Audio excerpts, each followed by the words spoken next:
Alright, y'all, welcome back. Driving with Marcus. Driving to the CrossFit gym over in Pensacola. I am on I-10 right now, heading down the highway. I actually listened to my last video to figure out what we were talking about. It's been a few days. I would say it's been the weekend, but I really don't live for the weekend. I don't really know what day it is, really, except for my kids got to be at school on certain days, and that's about it. I pretty much consider Friday a Monday or Monday a Friday. Sunday's the same, except we go to church. But as far as, oh my God, I wish it was the weekend, I don't really have that. Don't have that feeling. Every day is just another day, another opportunity to live and to better myself and better my family as we go along. But anyways, I wanted to talk a little bit more about my year 2 of being my journey into CrossFit. I think it was probably like 2012. I don't know if we did, I forget how long we were at the CrossFit Lafayette. I think it might have been a year, a little bit over. But Kelly decided that she wanted to get some home equipment. And so we did, because of the fact that her job wasn't letting her pay for the CrossFit gym. And I was just like, you know what, let's go ahead and try it. And plenty of people try it, and most of them, the ones that have the garage gym, end up going back to a CrossFit gym, or they end up quitting altogether. It's really boring to work out by yourself in the garage at 5 a.m. and to push yourself and to drive yourself to actually do the workout, to even get up and just go into the garage, especially when it's cold out or it's just super hot out. Just being there by yourself makes it so much harder than going in there with a group. And I learned that the hard way, about how hard it was to, I didn't realize how hard it was until I actually went back, opened up my gym, and I started working out with other people. I was like, oh my gosh, this is so much better, so much more exciting. You push yourself a little more. You'll always hear that person doing, maybe you'll be doing box jumps or something, and you're still hearing them jump, so you're gonna keep jumping until they stop. You're not gonna stop. Like in the garage, you would just stop, take a break, take some breaths, take some water, go back to it. Or even doing wall balls or something. If they're doing wall balls, you're not gonna stop until they put their ball down. At home, you're gonna put that ball down after like 10 and be like, oh man, this hurts. Like Coach Robert, he knows he can't do it on his own. He goes into a gym while he's traveling. If he doesn't go to a CrossFit gym, he'll do like our warm-up and then just be like, okay, I'm good. And then go back to doing what he's doing. Back to working. But anyways, we had the garage gym. It worked out for a while. It looked pretty cool. It was pretty sweet. Learned how to do muscle-ups the strict way. I could kip a little bit, but the pull-up bar was hanging down so low from the ceiling. I only had so much to go from the bar, in between the pull-up bar and the top, the roof, or the ceiling. I didn't do bar muscle-ups. I was doing ring muscle-ups, so I hung them down. And I think it was a 10-foot ceiling, so they were probably hanging like 8 feet. So I could like kip with a little bit of my knee going. Mainly it was strict muscle-ups, though. I learned how to do there. I did learn that you can do a workout at 5 a.m. and then do the same workout at 5:30 p.m. and you're probably gonna have a better time in the afternoon, just because your body's more loose and you're awake and more fueled up than actually being on your fast, aka breakfast, before you eat.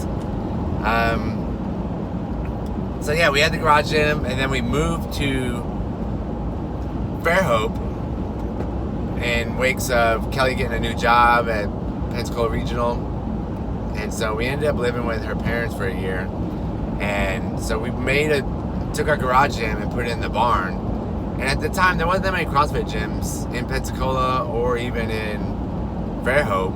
There wasn't even one in Fairhope. I don't even know if there was one in Daphne. I don't even know if there was one in 2012, 2013 at the time. I think they were all still in Mobile. And so we call it the interrogation room. I'm gonna have to take a picture one day and post it in the video next time. Ooh, I might do that this week. And show you this little tiny spot that I used to work out in. And it was kind of scary looking. We call it the interrogation room because when we first got there, there was this chair in the middle of it, and the whole room was empty. And we're like, this is pretty weird. It said office on the top. It was pretty funny. Anyways, so we made a wall ball spot. We hung a rope up. We put a couple pull-up bars in there. Had a rower. Had an Airdyne. Had my weights. I did a couple online competitions in there. And I've actually gone back and looked at those videos. And wow. 2012, 2013 Marcus. Probably not the most efficient person at power cleans or squat cleans or double unders for sure. So it does take time, y'all. It takes time to get better at all those movements. Maybe I'll show you a couple later on down the road.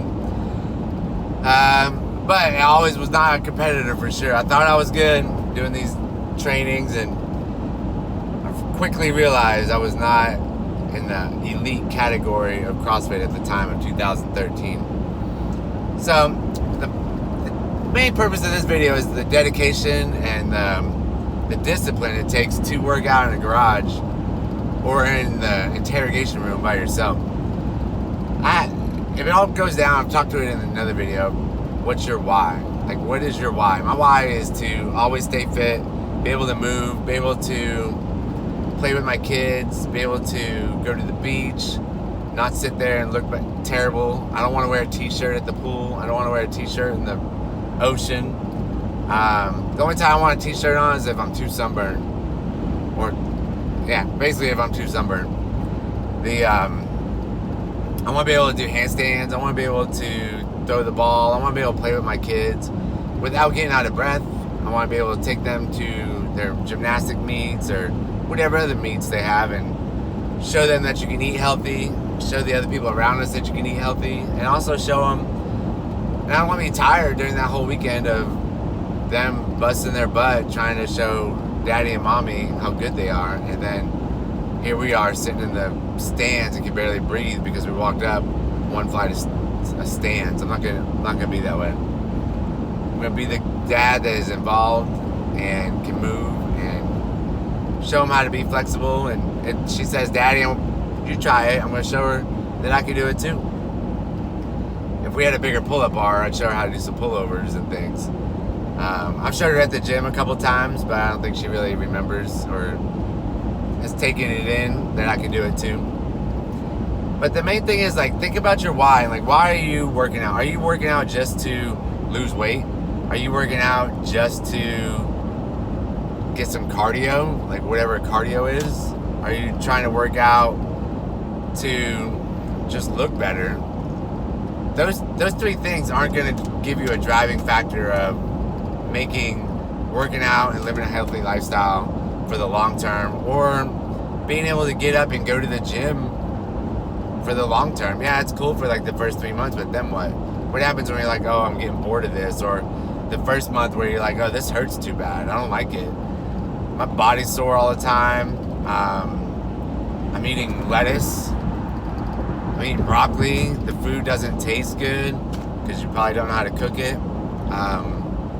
And you haven't given it a chance to retrain your taste buds into craving vegetables and not eating all the oils and not eating all the palatable foods like French fries and salt and chocolate and cookies and donuts and all that stuff. Like, if I eat a donut, I'll eat one, but then it just leaves like this film. It just doesn't give me satisfaction of eating a donut. Every once in a while, I have a piece of candy.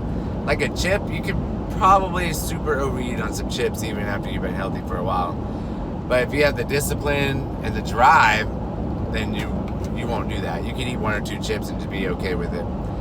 So the discipline that it takes is you gotta have your why strong enough than your want to quit and just go back to being unhealthy and out of shape. It's just as hard to be out of shape and unhealthy as it is to be healthy and in shape. 1 hour a day. 1 hour a day to work out. Probably don't even need 1 hour a day. You can probably get away with just 30 minutes to 45 minutes.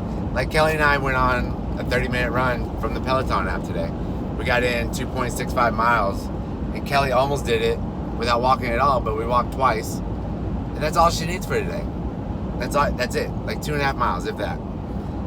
That's it. Just 30 minutes of her day, and she's going to be good to go. And then the rest of the time, the other 23 hours, it's about changing your mindset on your food. The hard part is changing your mindset on food, changing your mind on what's fun, changing your mind on what tastes good, and what other areas of life that are holding you back from living a healthy lifestyle. So, and Kelly's actually doing a good job. She's making macaroons and making sugar cookies for other people because she loves to bake and she brings out her creative side, but now she's not eating them and she's not sitting there taste testing 50 cookies, be like, okay, they're good. She's learning the fact that we can have good meals and still cure your cravings, or you can count good enough and put some of the cravings in there that you want. Like we had pizza the other night. We have spaghetti every once in a while. We have pizza every once in a while, like I said. Every once in a while I'll have a cookie, a donut, ribeye steak. It's all about balance and control. If you can, basically you got to measure everything that you eat. Measure it and succeed. So the discipline is going to come in measuring your foods, going to the gym, getting out of bed on time, and creating those habits. And I learned the other day through this podcast about this book, The One Thing. I think it's The One Thing. I'm going to read it next after Think and Grow Rich. But it takes like 66 days, they said, from all the research they did to create a habit. That's just one habit. Think about a healthy lifestyle. It's like 5 or 6 different habits you got to fulfill. So therefore, if you're only giving yourself 1 to 2 months to try and fulfill these habits, it's never going to work. You need to take one habit of just going to the gym for 60 days, 66 days, and then adding in the nutrition aspect of it. Add that in. But get your mindset right, saying, okay, I'm gonna start working out, and I might lose a little bit of weight, but I'm not gonna lose a lot of weight because of the fact that I'm not gonna change my nutrition yet, because I want the gym to be a staple in my life at this point and work out. So I'm gonna do it for 66 days, then add in the nutrition part and start doing it on top of the gym. Then after the 66 days, guess what? You got 2 habits made. One of doing the gym and one of doing the nutrition part. And so, and consistency is the other big thing. If you do it for 66 days consistently, you're just going to keep doing it. Like me weighing my food. I just weigh out the scale and throw it on there. You're going to weigh your food. You're putting your food on a plate. Might as well weigh it. And so think about that. And then the other habit, changing, even making your diet even stricter, taking out Cokes or taking out the caffeine, taking out the coffees, taking out the Monsters or whatever other bad habits you have. I've pretty much cleaned up most of all my bad habits. I probably have a couple, like this phone. I'm gonna try and work on it. We're working on that one. But anyways, so don't ever take all your habits away. That's where most people fail, is they take all their habits away all at once, and then they feel robbed of being able to do something. They feel like they should be rewarded for good behavior. Just like a dog. I've told a few clients, they say, I wanted this giant pizza because I did so good this week. And I was like, reward is not a food. You're not a dog. Animals like food as reward. You're not that way. Just change your mindset and realize that you're not that way. That the damage you could do by eating that food outdoes what you're actually gonna feel from it, eating that one food for that one time. The feeling's not gonna be there for that long.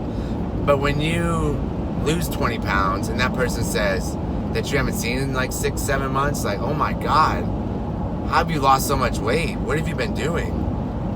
That feeling is gonna last way longer than that pizza that you just ate or that donut that you just ate. I guarantee you that. That's such an amazing feeling, and you're gonna remember that day for a long time compared to that day that you ate the donut. Like, when's the last time you ate a donut? You're like, I don't know. I don't know. I don't even know the last time I ate like real fast food was, for sure. Like I made a pizza the other day, thin crust. It was pretty nice. Fat-free cheese, but my wife balked at it, and I was like, you gotta change your mindset. Change what you think about now. Change your mindset of how you used to view food before, and change it to a more healthier mindset now. Same with working out. You don't need 4 or 5 hours in the gym. You just need 30 minutes to an hour of some hard, high intensity workouts. You don't need long bouts of cardio. The only reason why we ran is because we just felt like running. It was 70 degrees here in Florida on February 3rd, and we wanted to take advantage of it. I might even got a little sunburn on my face. But anyways, I'll be talking more about discipline and dedication, but it all starts with your why. So do me a favor, write down in your journal, hopefully you started journaling by now, what is my why on why I want to get healthy. There's so many whys. And then once you answer that question, ask yourself why again and answer it. Your brain's going to tell you the answer. And go one more level deep and go why again after that answer, and write that answer down. And if you do it, post something in the comments and let me know how you, like, just post what your why is. Like mine is my family and my kids, and I want to be healthy, and I want to be able to move and live as long as I can and not get sick. And it's working so far. I've only been sick threw up in the last 7 or 8 years, like once. And that was a year ago, just because my kid brought it home.